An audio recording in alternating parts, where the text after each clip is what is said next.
Okay, in this video I'm going to show you how to mark work in Google Classroom. If you haven't seen the previous video about adding classwork and materials to Google Classroom, you might want to go back and see that one.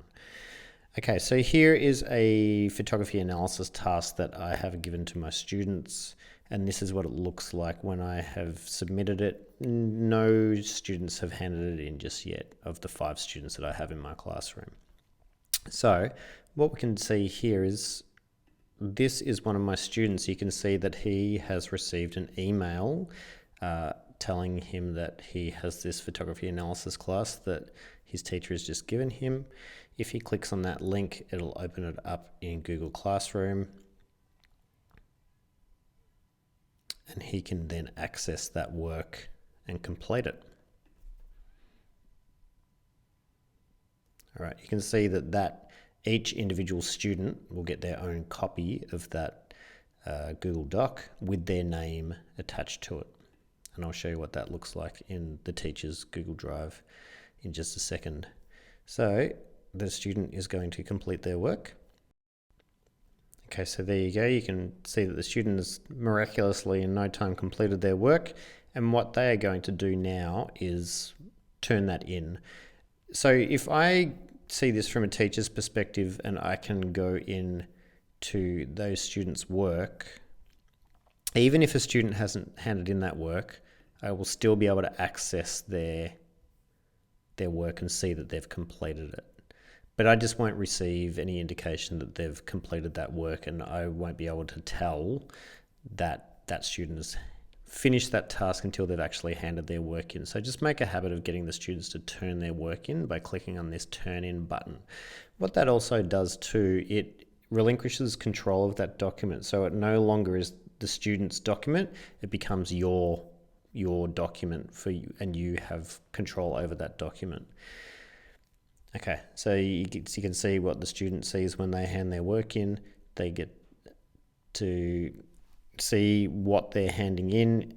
They can click hand in. They can also add stuff to this after it's already been handed in. They can click unsubmit. They can add comments to the teacher if they want to do that. So if I go back into the teacher's Google Classroom now, if I go back into that classwork, and I can see now that 1 student has handed that in and 4 have not. So again, what I can do is just click on that button, which will take me into this page where I can see who has completed the work and who hasn't. If this work is overdue, there's an option to write a private comment down the bottom here, and you might just want to add a comment.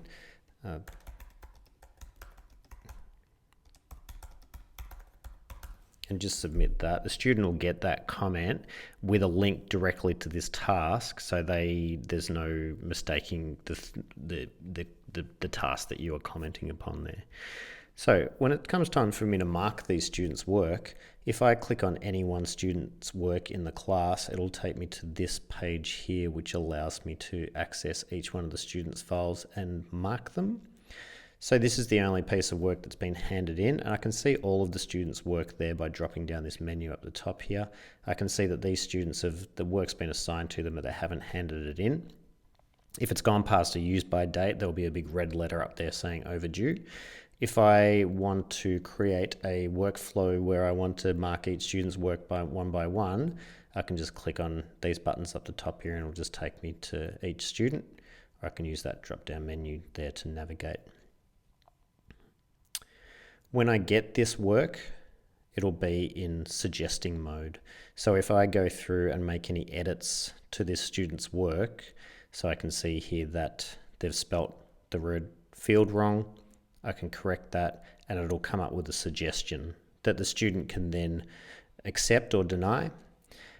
If I want to actually write anything in here, I can write things, but it'll just come up like a suggestion. If I want to physically edit this document, I can go up here and change that suggesting mode to editing mode, and then I could write a comment to the student directly onto that document. What I want to do to give feedback to my students, direct feedback, specific feedback, is add comments to their work. So if I will have a comment to make about this piece of text here that the student's written, I don't feel like they've given enough information in this analysis, so I can highlight that text and we'll get this little comment button appear at the side of the screen there.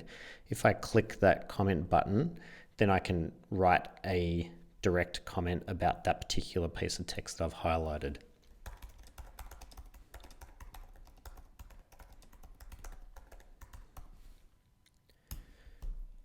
Click comment, and that comment will be added to that document.